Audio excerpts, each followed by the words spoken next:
The right areas, what happens to the value of it? Simple supply and demand continues to go up.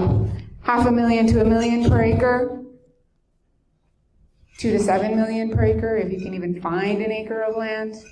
And then it has to go through that whole redevelopment process when there's no more land left.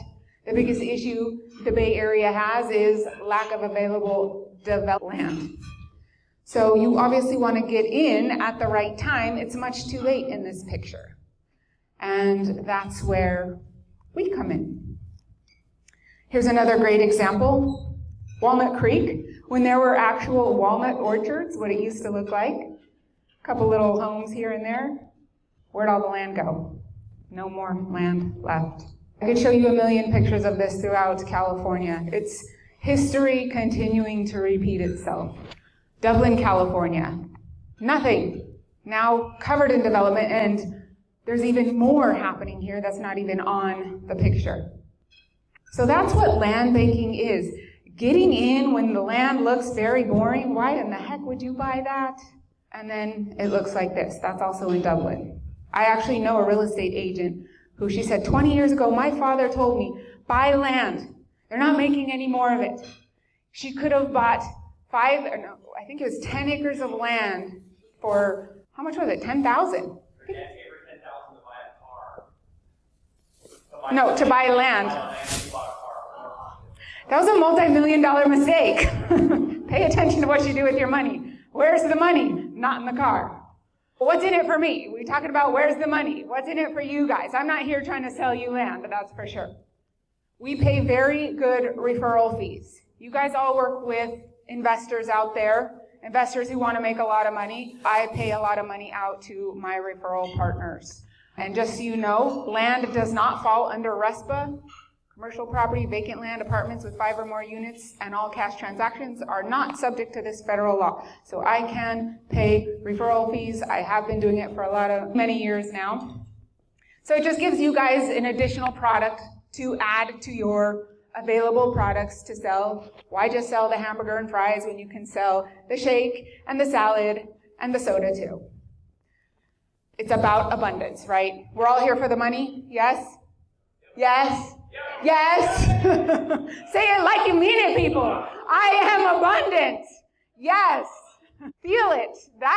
The feeling is the real situation. This is my crew on a recent trip to Tahiti. Every year I take my top referral partners around the world somewhere. This is me and my husband, Rick. He's back there. And these are some referral partners who I take around the world with me every year. So maybe the next trip will be you. So the biggest risk in land is not it might look good, it might look great, it might look like it's in the path of growth. It's what you don't see, the literal hidden landmines that can really hurt you. And that's why most people don't do land banking, because typically it's only been the wealthy who do it, because they can go hire a whole team of people to figure out the right areas and the right land and all of those things. The company that I represent has been doing this for 45 years. They didn't start this yesterday. This might be new to you, but they've been doing it for decades. And they have perfected the process of doing the due diligence, finding the right areas that are high growth based off of various different economic trends, understanding development and growth, and then finding the right land. Literally 2 pieces of land touching each other could be worlds apart in value, even though they're right next to each other, whereas one can be developable and one is not. So land is buyer beware, and again, that's why most people don't really consider land as an investment. And that's where our company fits in. They've been doing this, again, for 45 years, doing all of the necessary research of these properties to make sure that we are getting in the right areas at the right time. I'm not going to get into all of that today. That's a much more extensive presentation. If you're interested in learning that, please let me know. I can get that information to you. So we only invest in California. I love California. So do 40 million other people. There's 100 million acres total in California. This is a study done by UC Berkeley in 1998. 100 million acres in California. You subtract out all the government land, all the farmland, all the land that cannot be developed for various different reasons, all the land that's already been developed. There's only 2% of California's land left 26 years ago. Have you seen development happening in the past 26 years? Yes. I can promise you that number is a lot less than that. And this is the reason why California real estate is so much more expensive than the majority of the country, because there's very little land left. As a matter of fact, the Lincoln Land Institute has done studies, and they have found, on average, in real estate, land is about 63% of the value of a property with a building on it, whether it's a home or commercial, whatever the case may be. There's a tremendous amount of gold in that dirt. Here's a study looking forward about land consumption here in California. They're saying by the year 2035, if we go along business as usual, we're going to consume 3,700 square miles of land. 3,700 square miles of land is 2.3 million acres. I don't know where they're going to get that 2.3 million acres. That's not my problem to figure out. That's just the opportunity that folks have available to them. Another reason why we invest in California. 5th largest economy in the world. It blows my mind when I say that. I've been knowing this for many years, and 5th largest in the world. The United States would be very small without California. And we've been inching up on Germany as well. Like we mentioned, land is needed for many different things. One of the economic trends that is causing the areas where we invest to grow rapidly is industrial.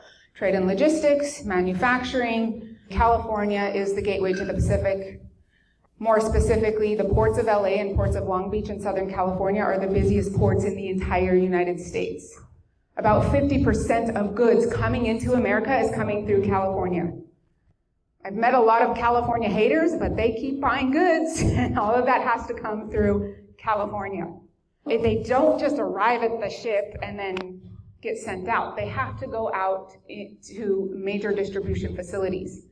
These distribution facilities can be 1 million square feet or more. Just to give you an idea of how big that is, the average Costco is about maximum 250,000 square feet. Imagine 1 million square foot building. Right now where we're investing, there is over 38 million square feet of new industrial building planned to come in because of these ports and also because of this, the Amazon effect. 10 years ago, not everybody was buying on Amazon. COVID happens, now everyone's buying on Amazon. Amazon makes it way too easy to buy things at 2 o'clock in the morning. What's essential for Amazon? These huge distribution centers. Well, they can't float in air. They need a tremendous amount of land to make that happen. Here's a little fun fact for you. For every $1 billion in online sales, you need 1.25 million square feet of warehouse space. Huge amount of industrial land is needed, and we have been seeing industrial prices skyrocket. One of the properties that I personally own, I bought it for $1.15 per square foot. It's now worth between $30 to $35 per square foot. Another thing that requires industrial land, Proposition 64. Not every city allows cannabis-related projects to come in, whether it is growth of the cannabis, manufacturing of it, selling of it, whatever the case may be. So being in a pro-business city government area is also important, and one of the things that we look at. Cities that allow these types of things to come in, imagine massive industrial facilities that are grow warehouses, high security, those types of things. This has been a huge win for our investors as well, land needed for the cannabis facilities. And now the greatest American land rush that most people have no idea is happening, and everybody is going to be paying for it. It is also causing the largest shift of wealth that is happening globally. And that all has to do with energy. We need the fundamental asset of land to create the fundamental resource of energy. It is basically the new age oil well. But instead of oil, it is creating green energy. This wealth shift, as we shift away from fossil fuels to green energy, this has been happening here in California since 2002. This didn't just start yesterday. A lot of people are just now starting to hear about it, but it's been in the making for many years. And it's not just here in California, it's across the United States, it's across the globe, and it's not just governments committing to it, it's individual corporations as well committing to go green. So this is a huge moneymaker and requires a mind-blowing amount of land. State mandate, Senate Bill 100, it is the law. By the year 2045, all of the electricity for retail sales, meaning buildings and houses, has to come from alternative energy sources by 2045. Now, California is trying to inch that a little bit quicker and say by the year 2035, that's not very far around the corner. 11 years, who has kids here? By the time they're 11, it's what the heck, they were just babies.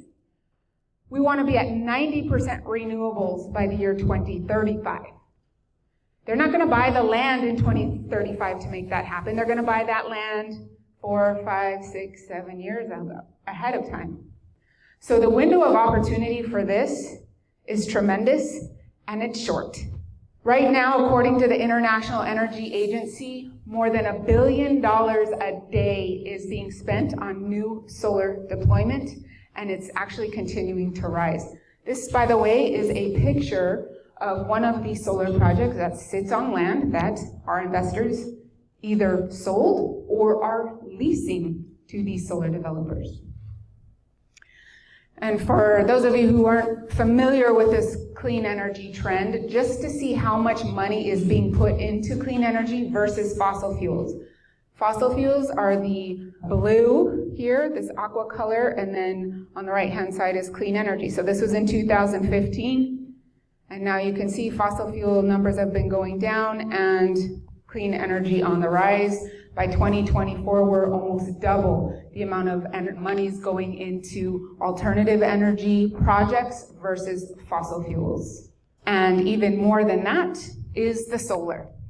There is more money going into solar alone than all of the other energy generations combined. Whether it's wind, geothermal, hydro, coal is on the outs big time. So the clean energy leader has been setting the standard for not only the country, but the world since, like I said, 2002 is, of course, California. They are the leader in many things. And the #1 location in California for these projects happens to be where we are positioning our investors. So this is the National Renewable Energy Laboratory. The darker the red, the more intense the sun. So if you're a solar developer, you obviously want to be where the sun is most intense, right? Yes, down here in Southern California. However, you can't just throw these projects anywhere and everywhere. It has to be the right developable land, and there has to be the necessary infrastructure there. Infrastructure being the high tension power lines. If you don't have that super freeway to move that energy, then you have a worthless solar project. You're wasting your time. So there's a combination of many things that has to happen in order to build out these projects.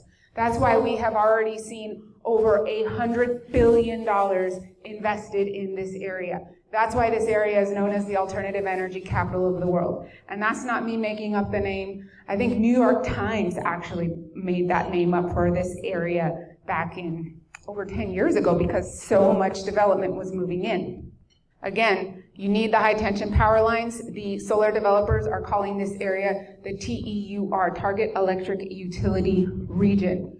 And it's giving us an opportunity to own energy real estate. Now to add on to all of our energy consumption that we need. Who sees a lot more electric vehicles on the road than you did just 5 years ago? Much less 10 years ago. Where I live in San Ramon, there are more Teslas than any other car out there on the road. By 2035, California is going to ban gas-powered car sales by 2035. And just to give you an idea of how quickly these cars are selling, in 2020, 1 in 25 cars sold was electric. By 2023, it's now 1 in 5. So it's happening quickly, and The energy has to come from somewhere to power these things. So just to give you an idea of how much energy each car uses, here's a little Nissan Leaf, 2017 Nissan Leaf. He's probably the guy you're honking on at the freeway because he's barely moving down the road. Just saying. This Nissan Leaf takes the same amount of energy as one single family home, roughly 30 kilowatts. A Tesla, depending on the model, of course, if you're super fast, you're going to be on the higher end, between 60 to 100 kilowatts. 2 to 3 times as much of a house. Now the numbers for electricity are adding up very quickly. And to make matters even more exciting, we're going to ban new diesel trucks effective 2036. All new medium and heavy-duty vehicles sold or registered in the state of California have to be zero emission come 2036. And something on top of that, all new buildings also have to be retrofitted. Old buildings have to be retrofitted with EV chargers. New buildings have to have so many EV chargers per so many parking spaces. Go look in the building code if you're interested in that. And by 2045, they want to ban these diesel trucks altogether. Remember, we are the gateway to the Pacific here. Port of Oakland, Port of LA, Port of Long Beach. None of those goods move without this. Oh, and it's not ending at trucks. Internationally, they're looking at all of the shipping containers, boats, ships going green, all of the planes going green. You name it, everything is going green, and it's happening very quickly. How much does a Tesla semi-truck use? And that's probably without anything in it. There's about 1.7 million of these trucks on the road every single day in California. That's huge. So yes, the future is happening faster than you think. Can you believe it? 2023? I mean, 2024 is already almost over. I'm not even getting over past 2023. Here's an example. Fifth Avenue in New York, 1900s. Can you spot a single car on the road? And this is when things were moving a lot slower. They didn't have AI and crazy technology pushing us forward. 13 years later, it went from horse and buggies to cars. That's a huge leap. How fast is it going to happen for the electrification? I believe now here in California, every 50 miles there is an EV charger. And they continue to add to the EV charging. And now something that potentially has an even bigger appetite for energy, AI.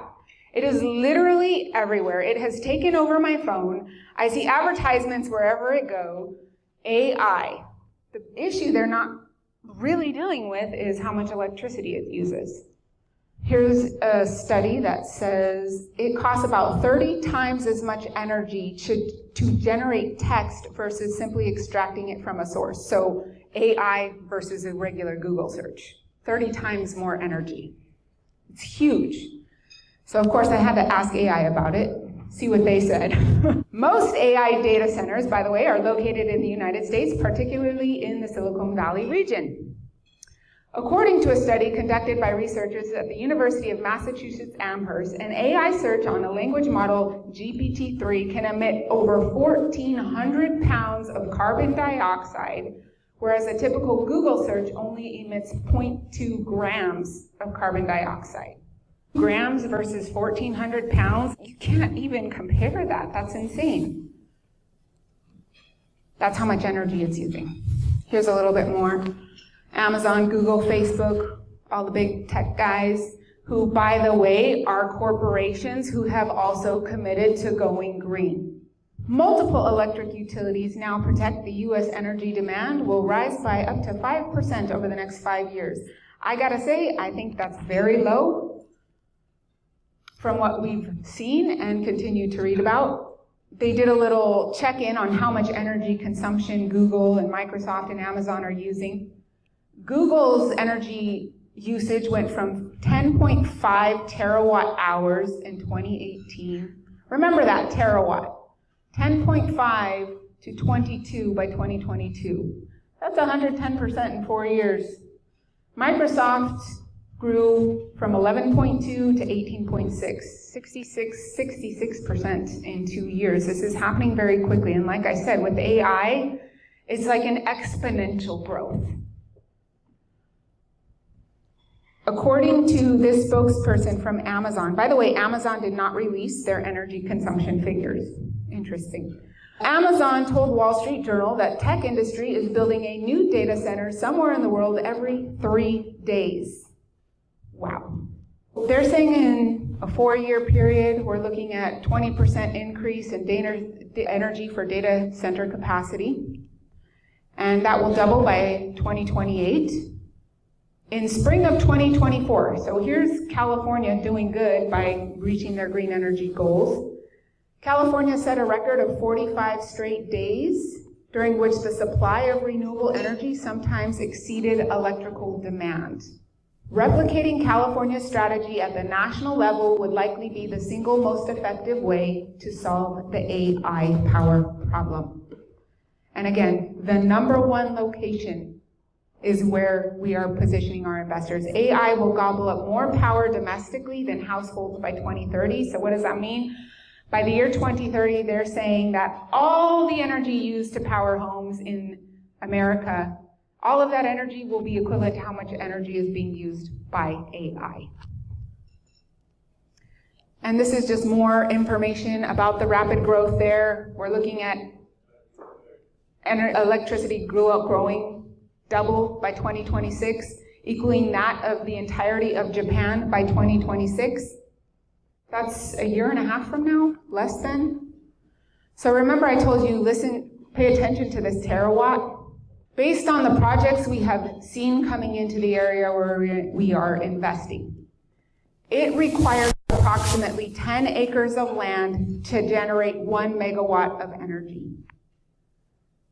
1 terawatt would require about 10 million acres of land. That's a tremendous amount of land.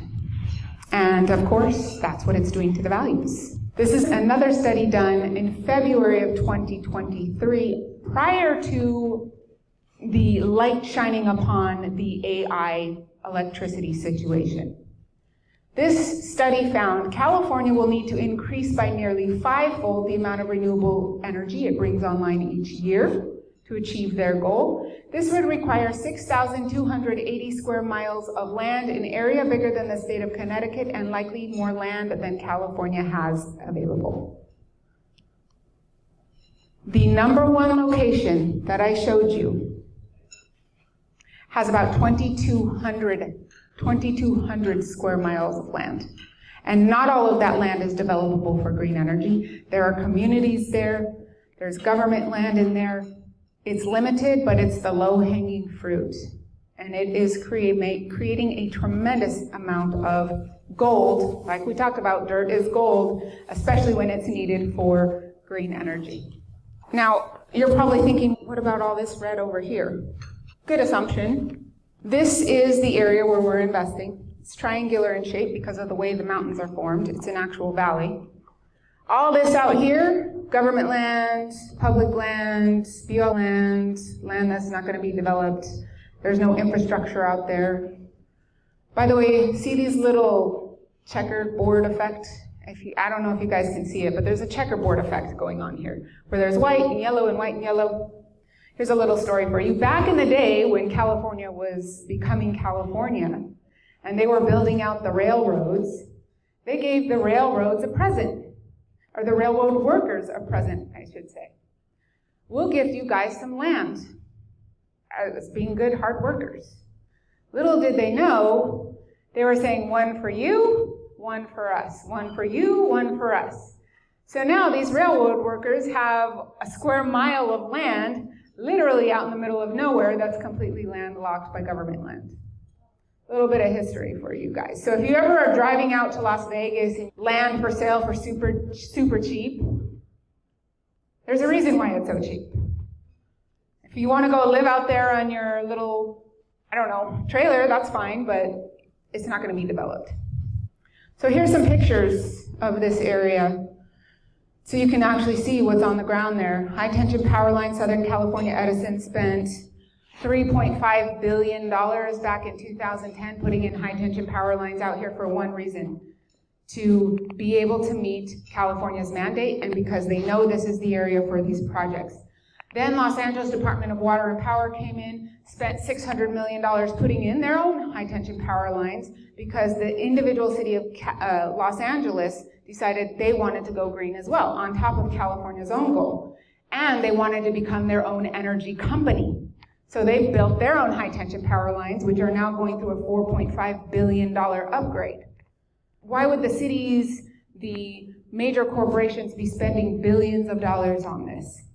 There's a lot of money to be made. Substations, here's a huge substation. Look at these boxes right here. That's all battery energy storage systems. Massive solar projects. Right now, the largest solar project in America is under construction, and it's happening right here. It is 13 square miles. 13 square miles large. This is all in the Antelope Valley in Southern California. So these are all projects. Warren Buffett's project is in here. His is 9 square miles. He bought that land back in 2011 for $2.5 billion. He was one of the first movers out there. And so these projects just keep coming in, puzzle piecing in next to each other to ultimately meet the needs of California going green. As a matter of fact, the energy that we are using up here in Northern California, San Francisco Public Utilities Company, Palo Alto, Cupertino, the East Bay aggregate, I think they call it, they're all buying energy from these solar fields. Here's another example of a 60-acre parcel they purchased September 2017 for $395,000. It's this big black square, and they are now leasing it. They're getting roughly $11,000 per month just in the first year. That's without the interest rate. $132,000 per year for 12 months, $6.3 million over a 32-year period, and in the end, they still own the land. Are we going to need more energy then, or less energy? That's all negotiable. And see, usually it's because these land consolidators are coming in and they want to try to push off the escrow period as long as possible so they can see how much they can consolidate at one time, but that's all negotiable. They try to push it on that. This is the reality of what's happening, the Great American Land Rush, and it's happening in our own backyard. Is there enough land available to make this a reality? I don't know. Technology is getting better, but not in the area where we invest. There's not enough land. Every bit of land that is available for this type of development is going to get taken up. One of my investors, I'm helping them negotiate right now on a land lease, and the developer told them, we are trying to go after every bit of land that we can get a hold of. Welcome to the future. Average investment range, you don't have to be crazy wealthy to do this. We're here to help the average investor create wealth with land. Average investment range, $25,000 to $2 million, with $75,000 being like the average. Cash, 401ks, IRAs, 1031 exchanges, that's how people typically invest. Again, I pay generous referral fees, so if you want to talk more about that, we can talk offline, have a coffee meeting.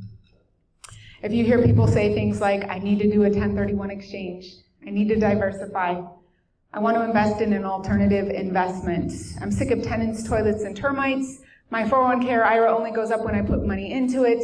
I'll never be able to save enough money to retire. Or I hate the stock market. Those might be good candidates for land banking. General Douglas MacArthur described it best when he said, all a person has to do to get rich in America is find out where people are going, get there first, buy land while it's affordable, and then wait. The original investors were investors in land.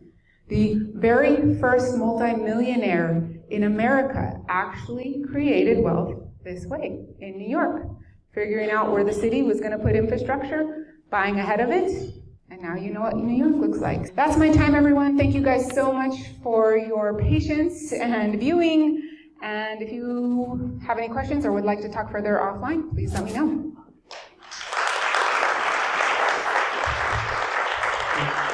Ask questions.